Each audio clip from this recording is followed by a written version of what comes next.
আসসালামু আলাইকুম, সকলকে স্বাগত জানাচ্ছি আমাদের স্বাস্থ্য বিষয়ক আজকের এই আলোচনায়। আমি আপনাদের সাথে আছি doctor Nausaba Noor, assistant professor medicine, popular medical college.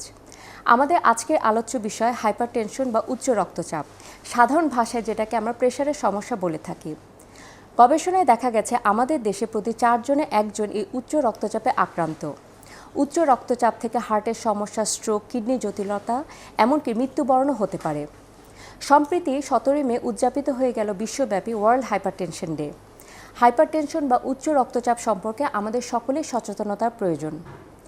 আজকের এই আলোচনায় আমাদের সাথে অংশগ্রহণ করেছেন অধ্যাপক Muhibur Rahman sir, professor of nephrology, popular medical college. চলুন আমরা আজকে হাইপারটেনশন সম্পর্কে কিছু শুনি। আমি একটু মুহিবুর রহমান স্যারের কাছে জানতে চাচ্ছি যে হাইপারটেনশন আমরা কখন বলবো, এলিভেটেড ব্লাড প্রেশার আমরা কখন বলবো, এই দুটোর ডিফারেন্সিয়েশন করার কারণটা কি? এবং এর সাথে আরেকটি কোয়েশ্চেন একটু ছোট্ট করে জানতে চাই, উচ্চ রক্তচাপকে নীরব ঘাতক বলেও অবহিত করা হয়, এর কারণটা কি স্যার? ধন্যবাদ আপনাকে এই সুন্দর প্রশ্নের জন্য। প্রথমত আপনি যেটা বলেছেন যে সিদ্দিকী স্যার যেটা বলছিলেন যে 130 থেকে 140-এর মধ্যে এটাকে আমরা বলি এলিভেটেড ব্লাড প্রেশার, বা কেউ কেউ এটাকে প্রি হাইপারটেনশন বলে থাকে, বা এবং ডায়াস্টোলিক ব্লাড প্রেশার 80 থেকে 90-এর মধ্যে সেটাকে প্রি হাইপারটেনশন বা এলিভেটেড ব্লাড প্রেশার বলা হয়। তা এই সংখ্যা এই সংজ্ঞায়িত করার প্রধান কারণ হচ্ছে যখন আপনার রক্তচাপ 130 সিস্টোলিক 180 এবং 80 ডায়াস্টোলিকের উপরে যাবে, তখন আপনি অবশ্যই সাবধান হওয়া উচিত এবং আপনি কিছু কিছু জীবনযাত্রায় কিছু কিছু পরিবর্তন এনে আপনি এটাকে নিয়ন্ত্রণ করতে পারেন, যাতে আপনি আপনার ব্লাড প্রেশার 140/90-এর উপরে না চলে যায়। তখন যাকে আমরা বলি ডেফিনেটলি হাইপারটেনসিভ।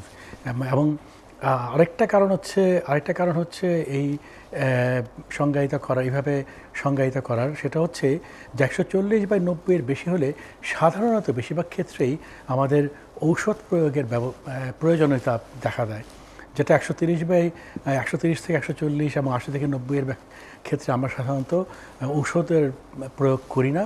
আমরা পেশেন্টকে কিছু উপদেশ দিয়ে থাকি, যেমন তার যদি ওজন বেশি থাকে তা আমরা ওজন কমানোর পরামর্শ দিই, নিয়মিত এক্সারসাইজ বা ফিজিক্যাল অ্যাক্টিভিটি, শারীরিক কায়িক পরিশ্রম করার উপদেশ দেই।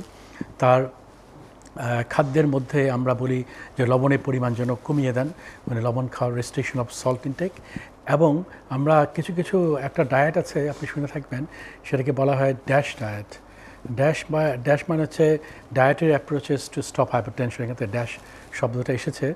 তো ড্যাশ ডায়েট মানে হচ্ছে, মূলত সংক্ষেপে বললে ড্যাশ ডায়েট মানে হচ্ছে যেখানে ফলমূল, শাকসবজি বেশি থাকবে এবং উদ্ভিদজাত খাবার বেশি থাকবে, এবং যেখানে প্রাণীজ খাবার কম থাকবে এই ধরনের, এবং এখানে বাদাম এবং অন্যান্য গ্রেইনস থাকবে। এই ধরনের খাবারে দেখা যায় যে উচ্চ রক্তচাপ হওয়ার সম্ভাবনা কমে যায়। তো আমার মনে হয় যে অবশ্যই কারো ব্লাড প্রেশার যদি 130/80-র উপরে থাকে, তাদেরকে আমরা অ্যাটলিস্ট এই উপদেশগুলো দিতে পারি, এবং তাকে ধূমপান ত্যাগ করতে বলতে হবে এবং মদ্যপানও ত্যাগ করতে বলতে হবে, কারণ এগুলো রক্তচাপ বাড়িয়ে দিয়ে থাকে। আর দ্বিতীয়ত, আপনি যে প্রশ্নটি করেছেন যে হাইপারটেনশন বা উচ্চ রক্তচাপ নীরব ঘাতক কেন বলি, তার কারণটা হচ্ছে আপনি যে বললেন না, আমরা জানি প্রতি 4 জনে 1 জন উচ্চ রক্তচাপে ভুগছেন, কিন্তু আরও মজার ব্যাপার হলো যে এদের মধ্যে 50% মানুষই জানেন না যে তারা উচ্চ রক্তচাপে ভুগছেন। তার কারণটা হচ্ছে রক্তচাপের জন্য আসলে কোনো উপসর্গ দেখা যায় না, বেশিরভাগ ক্ষেত্রে এটা কোনো উপসর্গই দেখা যায় না। কিন্তু এটা যদি দীর্ঘদিন অনিয়ন্ত্রিত অবস্থায় থাকে, তাহলে এখান থেকে অনেকগুলো জটিলতা দেখা দিতে পারে। যেমন ধরুন, আপনার একদিকে অবশ্যই হতে হবে, এটাকে আমরা বলি স্ট্রোক বা পক্ষাঘাত, হার্টের সমস্যা হতে পারে, চোখের সমস্যা হতে পারে, কিডনি সমস্যা হতে পারে। এবং সেই জন্য একসময় যখন তার এই সমস্যাগুলো হয়, সেসব সমস্যা নিয়ে তারা আসেন, কিন্তু তারা জানতেনই না তারা উচ্চ রক্তচাপে ভুগছিলেন। সেজন্য এটাকে বলা হয় নীরব ঘাতক, কারণ এটা কোনো উপসর্গ তৈরি করে না। আপনি হয়তো বুঝতেই পারবেন না রক্তচাপ পরিমাপ না করলে যে আপনার রক্তচাপ বেশি, কিন্তু আপনার হঠাৎ করে দেখা গেল যে আপনার কোনো একটা জটিলতা দেখা দিয়েছে, সেটা নিয়ে আপনি ডাক্তার শরণাপন্ন হচ্ছেন। এই জন্য আমরা হাইপারটেনশনকে সাধারণত বলে থাকি নীরব ঘাতক বা সাইলেন্ট কিলার।